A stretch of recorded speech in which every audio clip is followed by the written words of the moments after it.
Good morning दोस्तों, आप लोगों का स्वागत है हमारी एक नई वीडियो में। आज हम जानेंगे कंप्यूटर में मेमोरी क्या होती है, कितने टाइप की होती है। ये एक ऐसा टॉपिक है जिसमें कंप्यूटर में हर एग्ज़ाम में कम से कम 2 से 3 क्वेश्चन इससे आते हैं। इसलिए इस सेक्शन को अच्छे से पढ़ना बहुत ज़रूरी है। थोड़ा सा वीडियो लेंथी होगा क्योंकि मेमोरी के बारे में अच्छे से हम जानेंगे और कोशिश करेंगे कि आप लोगों को बिल्कुल सब कुछ अच्छी तरह से आसान भाषा से में समझ में आ जाए, है ना। तो ठीक है, हम अपना वीडियो शुरू करते हैं। वीडियो को लास्ट तक देखना और अगर वीडियो पसंद आए तो चैनल को सब्सक्राइब कर देना, वीडियो को लाइक कर देना। वीडियो स्टार्ट करते हैं। सबसे पहले, व्हाट इज़ मेमोरी। मेमोरी आखिर है क्या चीज़। मेमोरी एक तरह से हमारे ह्यूमन जो ब्रेन है ना, उसी की तरह कंप्यूटर की मेमोरी काम करती है। हम लोगों का ब्रेन है, इसमें हम याददाश्त के रूप में अपना डाटा स्टोर करके रखते हैं और ज़रूरत करने पे हम पढ़ने पे उसको हम रिट्रीव कर लेते हैं और यूज कर लेते हैं। सेम ऐसा ही कंप्यूटर में भी होता है। कंप्यूटर में भी मेमोरी में डाटा स्टोर करके रखता है और ज़रूरत पड़ने पर उसको यूज़ करता है ना। तो बेसिक में मेमोरी एक इलेक्ट्रॉनिक स्टोरेज है ना।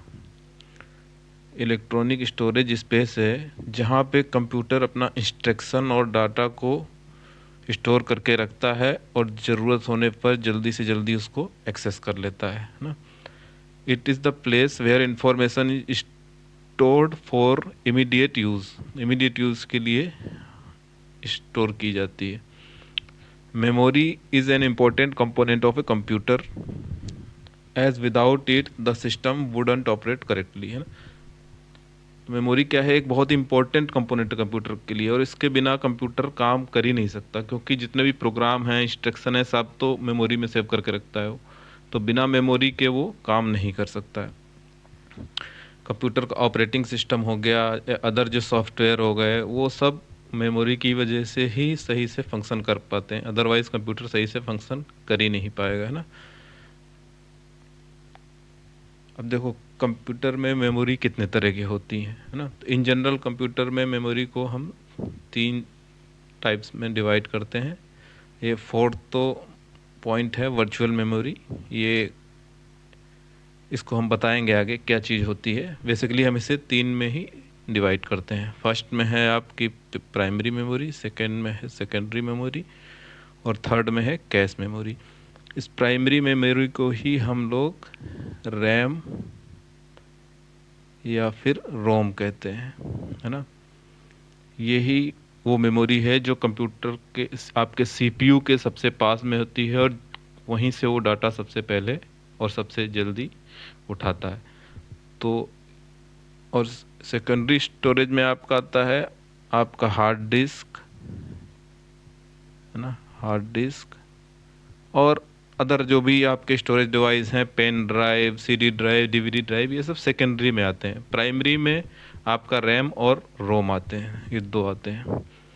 चलो अब हम इसको ब्रीफ में देखते हैं क्या चीज़ है। फर्स्ट आता है primary memory. It is also known as main memory, है ना। इसको हम मेन मेमोरी भी कहते हैं, है ना। ये किस लिए यूज होती है, ये यूज होती है डाटा को स्टोर करने के लिए। कौन सा डाटा, जो डाटा करंटली यूज़ हो रहा है कंप्यूटर के द्वारा, जो प्रोग्राम कंप्यूटर में अभी चल रहे हैं करंटली, उसमें जो यूज हो रहा है मेमोरी, वो डाटा इस मेमोरी में सेव करके रखा जाता है। तो ये जो मेमोरीज होती हैं, जो रैम और रोम होती हैं, ये ज़्यादातर सेमीकंडक्टर मटेरियल्स की बनी हुई होती हैं। इसीलिए इनको कभी कभी पे सेमीकंडक्टर मेमोरीज भी बोल दिया जाता है। अब प्राइमरी मेमोरी 2 टाइप की होती हैं, है ना। एक तो होती है आपकी रैम, रैंडम एक्सेस मेमोरी। इसका फुल फॉर्म लगभग 70 से 80% एग्ज़ाम में पूछा जाता है। रैम का फुल फॉर्म क्या है, रैम का या रोम का, है ना। तो रैम का फुल फॉर्म होता है रैंडम एक्सेस मेमोरी। ये एक वोलेटाइल मेमोरी है। वोलेटाइल मेमोरी बोले तो जो स्टैटिक नहीं है, जो तुरंत डिलीट हो जाती है कंप्यूटर की भाषा में वोलेटाइल और नॉन वोलेटाइल का कंसेप्ट है कि वोलेटाइल मेमोरी वो है जो कंप्यूटर के पावर ऑफ होते ही डिलीट हो जाती है ना, वो बहुत ज़्यादा देर तक कंप्यूटर में नहीं रहती है। कंप्यूटर का जो रैम है, हम जो प्रोग्राम यूज़ कर रहे हैं उससे रिलेटेड डाटा रैम में रहेगा। जैसे ही हम वो प्रोग्राम क्लोज कर देंगे, दूसरा प्रोग्राम शुरू करेंगे तो उससे रिलेटेड डाटा उसमें आ जाएगा। तो ये वोलेटाइल मेमोरी है, ये बार बार इरेज होती रहती है और रिफ्रेश होती रहती है। तो रैम क्या है? रैम वो है मेमोरी है जो नॉन वोलेटाइल है, जो वोलेटाइल है और पावर फेलियर होने पर ये डिलीट हो जाती है। Ram RAM is used for booting up और स्टार्टिंग द कंप्यूटर। रैम का यूज़ क्या होता है? कंप्यूटर को बूट करने में, स्टार्ट होने में।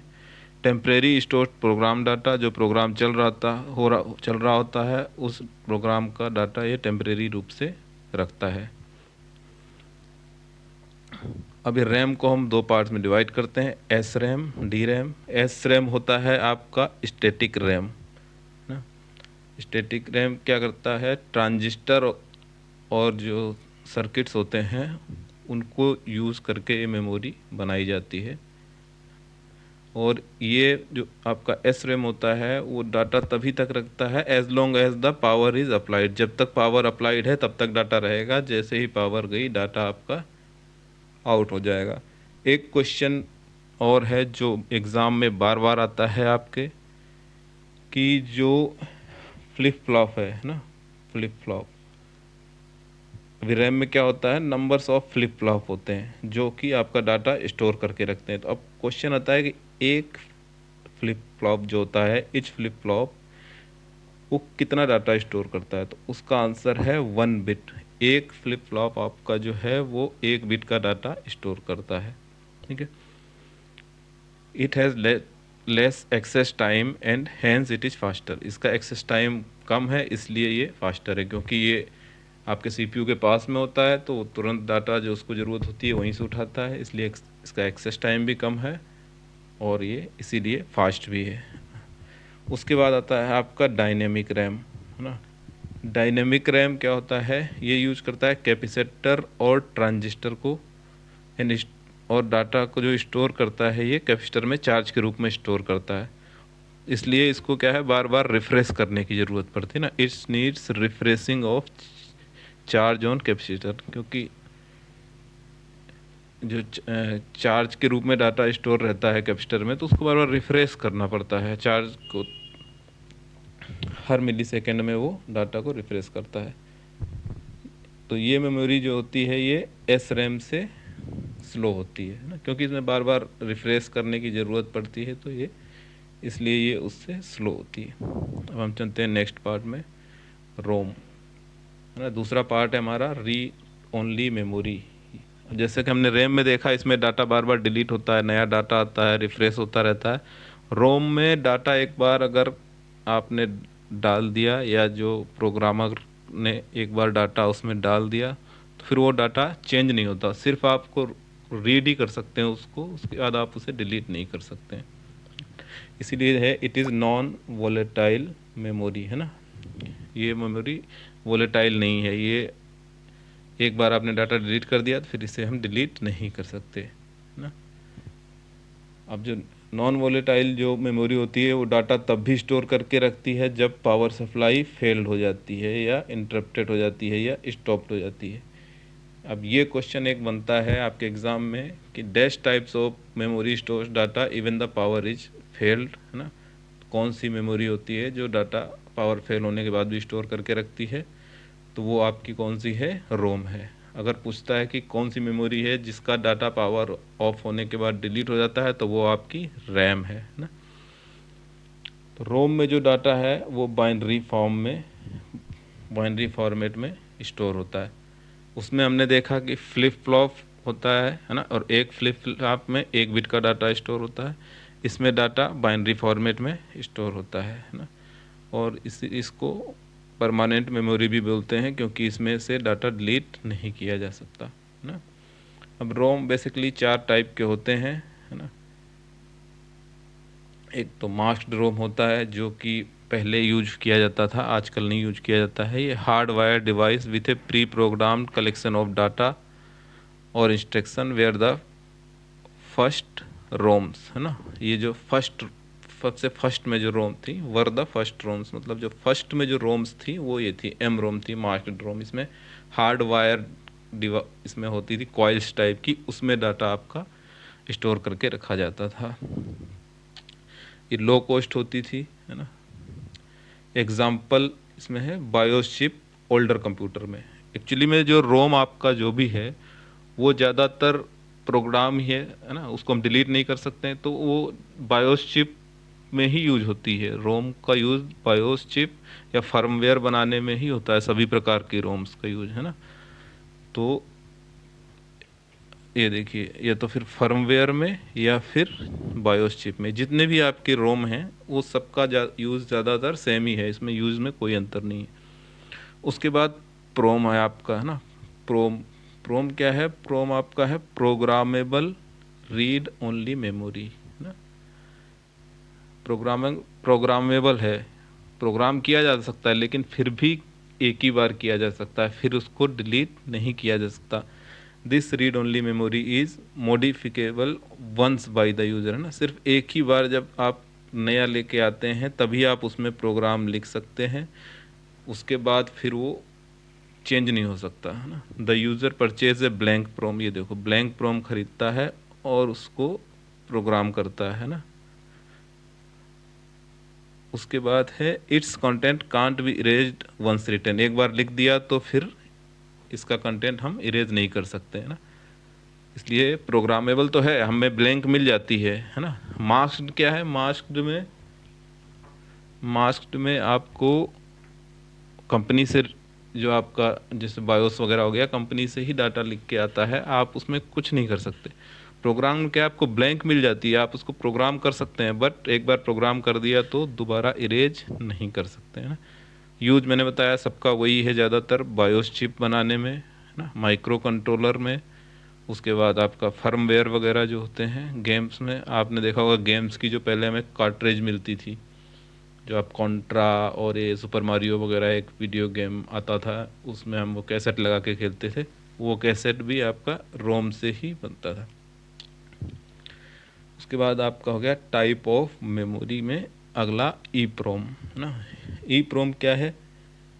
वही है erasable programmable read only memory, है ना। अब ये क्या है? पहले तो सिर्फ प्रोग्रामेबल था, अब ये इरेजेबल भी आ गया, है ना। ये एक्सटेंशन है पी रोम का ही, where you can erase the content of ROM by exposing it to ultraviolet rays for nearly 40 minutes, है ना। अब आप इसका डाटा इरेज कर सकते हो, लेकिन उसके लिए आपको ज़रूरत पड़ेगी अल्ट्रा वायलेट रेज की।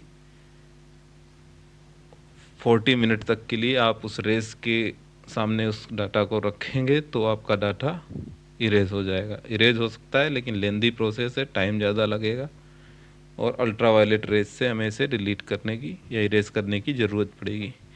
नेक्स्ट टाइप का हमारा रोम आता है E PROM, electrically erasable programmable read only memory, है ना।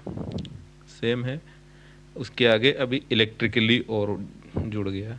अब वो अल्ट्रा वायलेट से डिलीट होता था, अब ये इलेक्ट्रिकली आपका इरेज हो जाएगा, है ना। Here the written contents can be erased electrically, अब इलेक्ट्रिकली ये आप डाटा, इसका कंटेंट जो है वो इरेज कर सकते हैं।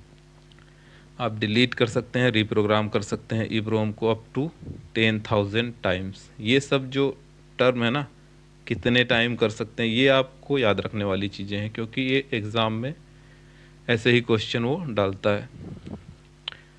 और जो इरेजिंग और प्रोग्रामिंग जो टाइम है इसमें बहुत कम टाइम लगता है, नियरली 4 से 5 मिली सेकेंड्स ना। उसमें देख रहे थे हम टाइम 40 मिनट्स का टाइम लग रहा था, इसमें मिली सेकेंड्स का टाइम लग रहा है। तो जैसे जैसे टेक्नोलॉजी इम्प्रूव हुई, हमारा समय बचता गया और जो हमारा जो काम है वो इजी होता गया। अब इसमें क्या हो गया, कोई भी एरिया सिलेक्टिवली वाइप्ड भी किया जा सकता है, सिलेक्टिवली और प्रोग्राम भी किया जा सकता है। सिलेक्टिवली का मतलब क्या है कि हमें पूरा उसका जो डाटा है चिप में पूरा इरेज करने की ज़रूरत नहीं है। हम सिलेक्टिव डाटा जो चाहते हैं वही डिलीट कर सकते हैं और दूसरा उसमें राइट कर सकते हैं, है ना। तो ये एक अच्छी चीज़ होगी। यूज वही है, बायोस चिप, फर्मवेयर स्टोरेज, है ना, फ्लैश मेमोरीज। अब फ्लैश मेमोरीज क्या है, ये फ्लैश ड्राइव आजकल आपकी जो है पेन ड्राइव वगैरह हुई है ना, ये सब आपकी फ्लैश ड्राइव में काउंट होती है। इसीलिए आपने देखा होगा पेन ड्राइव को डाटा डिलीट करने में आपको ज़्यादा टाइम नहीं लगता। कंप्यूटर में इंसर्ट किया, फॉर्मेट पे क्लिक किया, तुरंत आपका डाटा डिलीट हो गया और दोबारा आप डाटा उसमें रीड भी कर पा रहे हैं, है ना। तो हम चलते हैं अपने नेक्स्ट ऑप्शन की तरफ। अब हम आ गए, ये यहाँ तक हमारी प्राइमरी मेमोरी थी। अब हम आ गए अपना सेकेंडरी मेमोरी पे।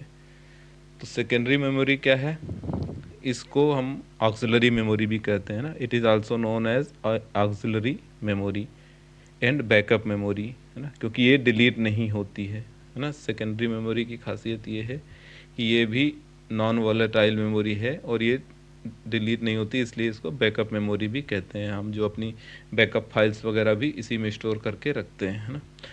बेसिकली आप सेकेंडरी मेमोरी की बात करें तो सबसे ज़्यादा आपका जो सेकेंडरी अच्छा उदाहरण है, एग्जांपल इसका आपका हार्ड डिस्क ड्राइव है, जो अपना हमारे कंप्यूटर में यूज़ होती है, क्योंकि हम उसमें अपना स्टैटिक डाटा जितना भी है, बैकअप वगैरह, फ़ोटोज़, वीडियो, ये सब यूज़ करके रखते हैं। कंप्यूटर करप्ट भी हो जाए, अगर हार्ड डिस्क आपकी सेफ़ है, आप दूसरे कंप्यूटर में लगाएंगे, आपका डाटा रिट्राइव हो जाएगा, है ना। तो ये इसीलिए इसको हम बैकअप मेमोरी भी बोलते हैं कि कंप्यूटर ख़राब भी हो जाए तो भी हमारा डाटा कहीं नहीं जा रहा है इसमें। दूसरी बात इसकी खासियत क्या है, इसमें जो डाटा है लार्ज अमाउंट में हम स्टोर कर सकते हैं। प्राइमरी मेमोरी का एक डिसएडवांटेज या बोलें लिमिटेशन ये भी थी कि उसमें डाटा हम एक लिमिटेड मात्रा में ही स्टोर कर सकते हैं, लेकिन इसमें हम लार्ज अमाउंट में डाटा स्टोर कर सकते हैं।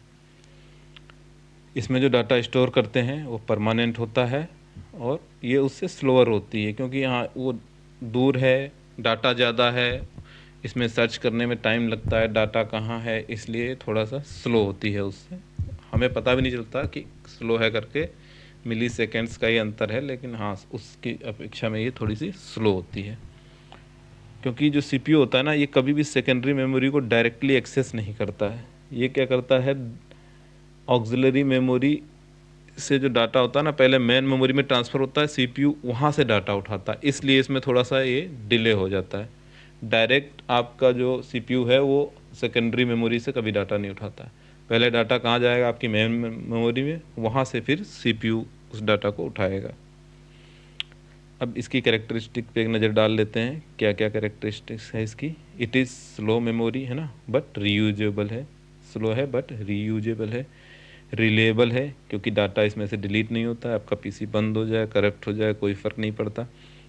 It is cheaper than primary memory, है ना, उससे सस्ती भी है। जिस कीमत में आपकी एक रैम आती है 2 GB की, उस कीमत में आपकी टीबीज़ में हार्ड डिस्क आ जाती है ना, तो वो सस्ती भी है।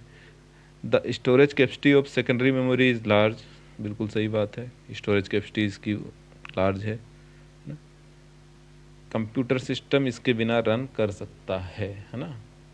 प्राइमरी मेमोरी के बिना रन नहीं कर सकता है, इसके बिना कंप्यूटर सिस्टम रन कर सकता है। सिर्फ इतना ही है कि आपका डाटा स्टोर नहीं होगा, है ना।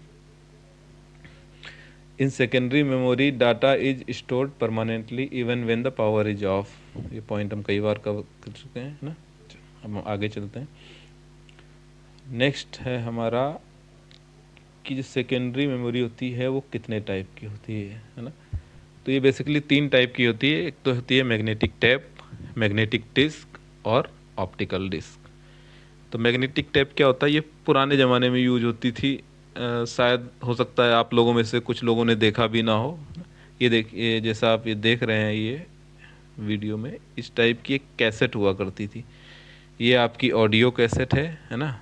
ऐसी ही आपकी एक इससे थोड़े बड़े साइज में होती थी वीडियो कैसेट। उसमें क्या होता था, ये आप जो राउंड राउंड देख रहे हैं ना, ये पतला सा टेप है, बहुत लंबा होता है ये इसी को हम बोलते हैं मैग्नेटिक टेप, जिसके अंदर हमारा डाटा स्टोर होता है ना। ये दिया हुआ magnetic tape is a long narrow strip of plastic film. Plastic film की ये थिन बिल्कुल पतली सी ये होती है और बहुत लंबी होती है। तो इसी के अंदर हमारा जो होता है इसी को मैग्नेटिक टेप बोलते हैं, और इसी में हमारा मतलब जो उस समय के गाने जो है रिकॉर्ड रहते थे, है ना। तो इसमें भी हम एक बार अगर गाना रिकॉर्ड कर दिया तो हम उसको डिलीट नहीं कर पाते थे। आजकल ये यूज में नहीं है ना। लेकिन कभी कभार क्वेश्चन ये डाल दिया जाता है कि क्या बोलते हैं अपना ये जो ऑडियो कैसेट जो टेप में यूज होती थी वो उसमें किस टाइप की मेमोरी होती थी, तो वो क्या होती थी, वो मैग्नेटिक टेप होती है वो। उसके बाद मैग्नेटिक डिस्क आता है ना। अब मैग्नेटिक डिस्क क्या होता है, ये एक सर्कुलर मेटल का जो प्लास्टिक या मेटल का बना होता है प्लेट्स। ये आप देख रहे हैं ये वाला जो ऑरेंज कलर का जो है ना, ये हमारा क्या है, ये है हमारी हार्ड डिस्क। ये है हमारी हार्ड डिस्क। कंप्यूटर के अंदर जो हार्ड डिस्क होती है ये होती है ना। तो ये आप ये नीडल टाइप का देख रहे हो। तो दोस्तों हमारा जो सेकेंडरी मेमोरी है उसका थर्ड टाइप है ऑप्टिकल डिस्क। ऑप्टिकल डिस्क आपने देखा होगा, ये राउंड सर्कल टाइप का होता है, चमकीला टाइप का, है ना। ये तो लगभग सभी ने देखा होगा। इसका प्राइस भी कम होता है और ये लंबे समय तक हम इसको यूज भी कर सकते हैं। तो ऑप्टिकल डिस्क को हम कंप्यूटर से बाहर भी निकाल सकते हैं और अलग कहीं रख सकते हैं, मतलब जब यूज़ है तब लगाया उसके बाद निकाल दिया। जबकि हार्ड डिस्क का क्या है, हार्ड डिस्क हमें कंप्यूटर में हमेशा अटैच करके रखनी पड़ती है। तो ये कॉम्पैक्ट डिस्क भी हम इसको कहते हैं ना। It is also called compact disc, only read from memory, है ना। जो सबसे पहले जो आती थी इसका फर्स्ट वर्जन था ये CD रोम, है ना। Compact disc read only memory. इस ये क्या कंपनी से रिटर्न, इसमें गाने, वीडियो, मूवीज़ वगैरह या सॉफ्टवेयर प्रोग्राम्स वगैरह कंपनी से जो रिटर्न आते थे और उससे हम सिर्फ रीड कर सकते थे, हम उसमें कोई मॉडिफिकेशन या राइट वगैरह नहीं करते थे, है ना। तो इसलिए हम इसको बोलते थे CD रोम, है ना। इसका जो सरफेस होता है हाईली रिफ्लेक्टिव टाइप का होता है, आपने भी देखा होगा, चमकीला टाइप का होता है, जो कि यूजली एल्युमिनियम का बना होता था। इसका डायामीटर होता था 5.25 इंचेस, राउंड शेप में होता है, और 16,000 ट्रैक्स पर इंच इसकी जो डेंसिटी है। इसकी जो कैपेसिटी है वो 500 से 600 MB के बीच में आता था। कहीं 500 MB लिखा मिलेगा, कहीं 600 MB मिलेगा आपको। तो आपको याद रखना है 500 से 600 MB के बीच में इसकी जो कैपेसिटी थी। और इसका जो ईच सेक्टर था ये 2048 बाइट का डाटा स्टोर कर सकता था। डाटा ट्रांसफर रेट 4800 किलोबाइट पर सेकेंड था, है ना। और जो न्यू एसएस टाइम जो अराउंड 60 मिली सेकेंड था इसका। तो उसके बाद फिर जो नेक्स्ट हमारा है वो है वॉर्म, है ना। वॉर्म का ज़्यादातर फुल फॉर्म पूछा जाता है एग्ज़ाम में कि वॉर्म का फुल फॉर्म क्या है। तो इसका है राइट वंस रीड मैनी, है ना। जैसा कि मैंने बताया, जैसे आपका गाने वगैरह है, एक बार राइट हो गए तो उसको रीड हम कितनी भी बार कर सकते हैं। उसको रीड करने की उसमें कोई लिमिटेशन नहीं है ना। एक बार जो इन्फॉर्मेशन रिटर्न है डिस्क पे, लेज़र बीम्स का यूज करते थे इसको रिटर्न करने के लिए, लेज़र बीम का हम लोग यूज़ करते थे। इसमें जितनी बार भी आपको चाहिए डाटा, है ना, रीड कर सकते थे। जो एक बार रिटर्न डाटा है उसको कितनी भी बार आप रीड कर सकते थे। एक्सेस टाइम इसका हाई होता था ना। It is possible to rewrite, update और new data to another part of the disk, है ना। इसमें क्या होता था कि जो जो रिटर्न पार्ट है उसको छोड़ के दूसरे पार्ट में आप डाटा वगैरह लिख सकते थे। साइज इसका भी सेम होता था, है ना। और इसके अलावा एक छोटे साइज़ में भी आती थी, आपने देखा होगा कुछ जो प्रोग्राम वगैरह की जो CD आती है उसका साइज़ थोड़ा सा छोटा भी होता है।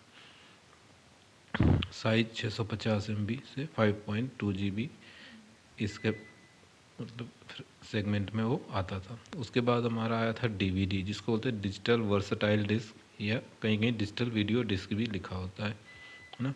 तो DVD भी हमारे दो टाइप के थे। एक थे DVD R, जिसको सिर्फ राइटेबल, है ना, जिसको एक ही बार राइट किया जा सकता था। भले हम खुद उसको राइट कर सकते थे, लेकिन एक ही बार राइट कर सकते थे। लेकिन उसके बाद जो दूसरा आया डीवीडी री राइटेबल, उसको हम इरेज करके कितनी भी बार राइट कर सकते थे ना, RW जिसको हम बोलते हैं RW री राइटेबल, तो उसको आप कितनी भी बार री राइट कर सकते हो ना। इसका कैपेसिटी देखें तो 4.7 से लेके 16 GB तक की कैपेसिटी में, ये 17 GB तक की कैपेसिटी में ये आती थी ना। तो और जो छोटी वाली जो आती 3.5 इंच वाली, उसकी कैपेसिटी होती थी हमारी 1.3 GB।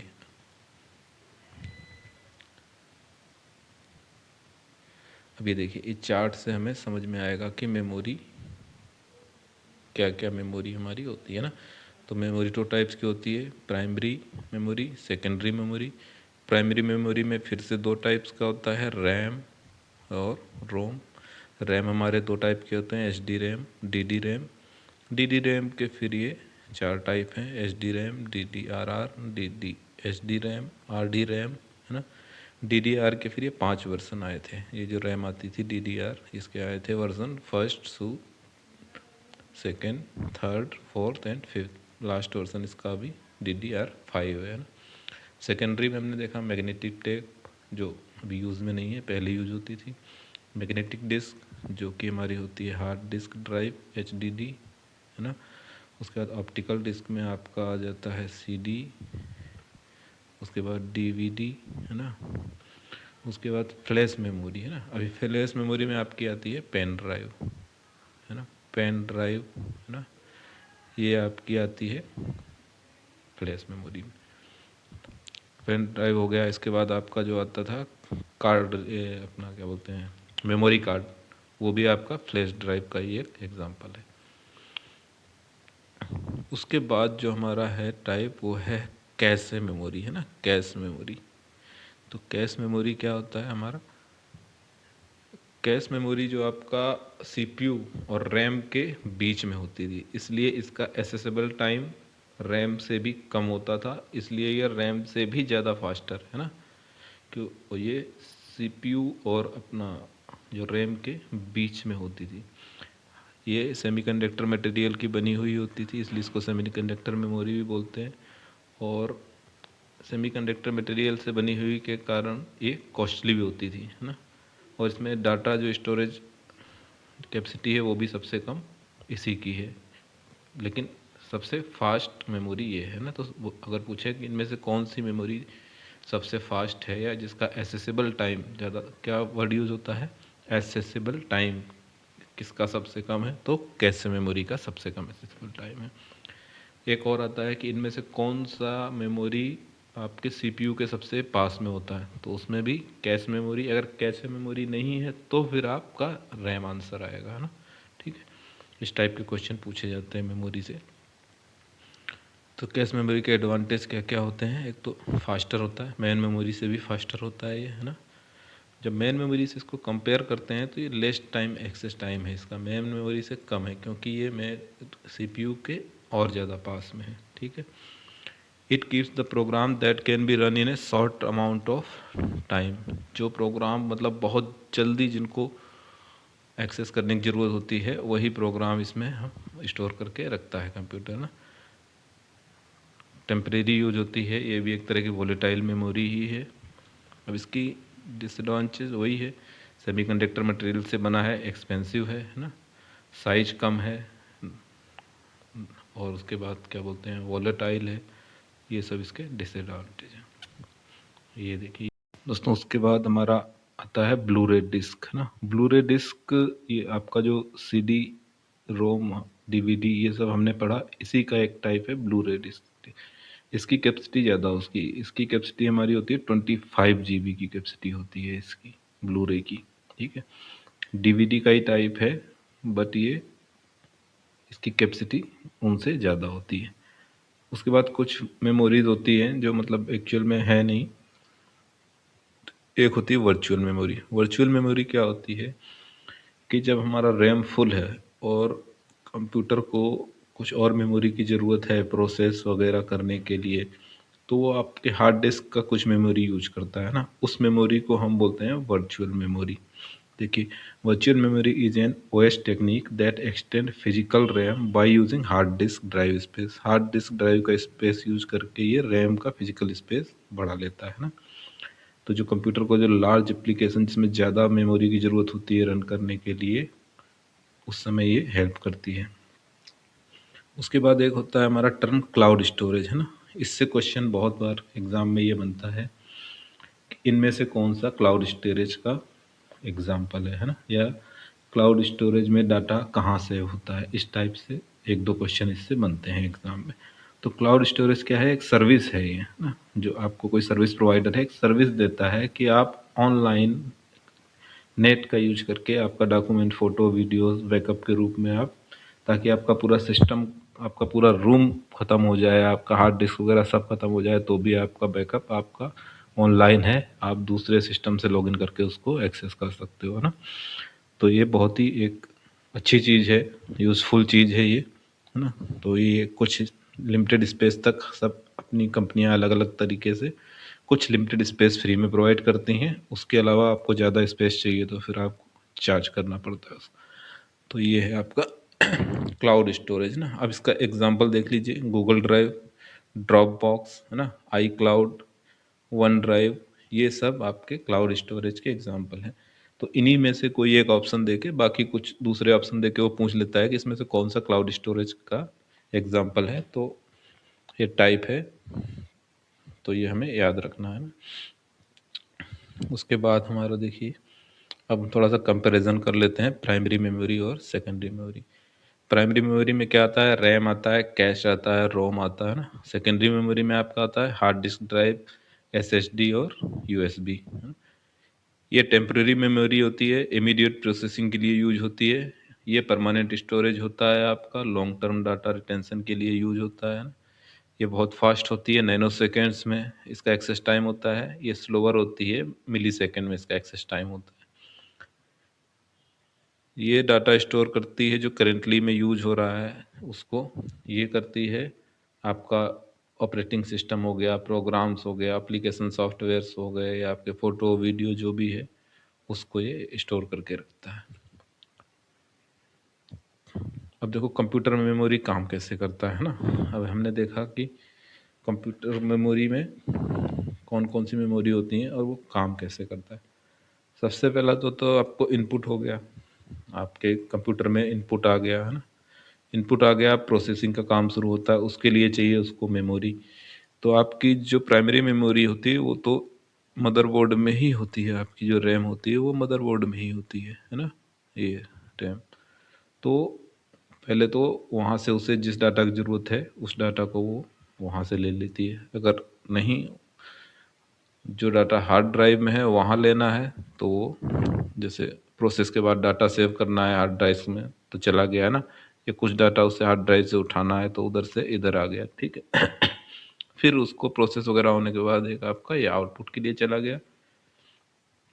तो इस तरह से आपका जो है मेमोरी फंक्शन करता है। अब देखिए, हम देखते हैं कुछ इम्पोर्टेंट, ये एक ऐसा पार्ट है मेमोरी का, यहाँ से आपका हर एग्ज़ाम में एक क्वेश्चन आता है। हर एग्ज़ाम में आप लिख लीजिए 99.9% शायद ही उस कुछ एग्जामिनर का मूड चेंज हो जाए, ना डाले, नहीं तो एक क्वेश्चन यहाँ से आता ही आता है इस पोर्शन से, ठीक है। तो इसको थोड़ा ध्यान से एक बार आप देख लीजिए। सबसे छोटी जो इसकी यूनिट होती है उसको हम बोलते हैं बिट, है ना, या बाइनरी डिजिट, ठीक है। उसके बाद 8 बिट्स मिलके एक बाइट बनाती है, ठीक है। फिर उसके बाद 1024 बाइट मिलके एक किलोबाइट बनाती है। उसके बाद 1024 किलोबाइट बन के मेगाबाइट। ऐसे ही आप देखते जाइए, ये इसका पूरा पैटर्न है कहाँ तक, जियो बाइट तक का। ये आपको याद रखना है। आप इसका स्क्रीनशॉट ले सकते हैं, ठीक है। इसको पॉज करके स्क्रीनशॉट ले लीजिए इसका, और ये इतना पोर्शन अगर आपने याद कर लिया तो आपका एक नंबर 100% पक्का है, ठीक है। दोस्तों, अभी आपने जो कुछ पढ़ा है इस क्लास में, जो कुछ भी पढ़ा है उसके बेस पे मैंने कुछ क्वेश्चन तैयार किए हुए हैं। आप देखिए कि आपको कितना फ़ायदा मिला है इससे। इन क्वेश्चन को देखिए और आपको अगर इन क्वेश्चंस के आंसर आते हैं तो प्लीज़ कमेंट में आंसर दीजिए, है ना। क्वेश्चन नंबर डाल के और उसका आंसर आप कमेंट में लिखिए, ठीक। पहला है what does RAM stand for, है ना। रैम का फुल फॉर्म क्या होता है, ठीक है। मैं आंसर नहीं बताऊंगा, आंसर आपको कमेंट बॉक्स में बताना है, ठीक। उसके बाद white type of memory is non volatile, है ना, और यूज्ड फॉर फर्मवेयर, ये सब पढ़ाया है मैंने आपको। उसके बाद तीसरा क्वेश्चन है ना, कि what is the basic unit of information in computing. Basic unit क्या है, सबसे छोटी यूनिट क्या है, ठीक है, उसका आंसर आपने देना है। फिर 1024 बाइट्स किसके इक्विवेलेंट होता है, ठीक है। इजी इजी क्वेश्चन है, सारे क्वेश्चन क्लास में आपने पढ़े हैं, लेकिन कोशिश करिएगा कि आप वापस जाके देख के आंसर ना करें, आप अपने अभी तक जो आपने पढ़ा है उसके बेस पे आप इसका आंसर कीजिए, ठीक है। तो ये 6 क्वेश्चन हैं, इनका आंसर आप कमेंट बॉक्स में कीजिए, ठीक है। ठीक है, वीडियो को देखने के लिए थैंक यू वेरी मच। इतनी देर आपने अपना कीमती समय निकाला। आशा करता हूँ आपको कुछ ना कुछ सीखने को मिला होगा, ठीक है। वीडियो आपको पसंद आया है तो चैनल को सब्सक्राइब कर दीजिएगा, ताकि ऐसे वीडियो मैं बनाता रहूँ, आप लोगों के लिए हेल्पफुल है। अगला वीडियो में जो कुछ मैंने पढ़ाया है इसके ऊपर जितने भी क्वेश्चन बनते हैं एग्ज़ाम में मेमोरी के ऊपर, वो ऑब्जेक्टिव टाइप क्वेश्चन आंसर आपके लिए अगले वीडियो में मैं लेके आऊँगा, ठीक है। Thank you, bye bye.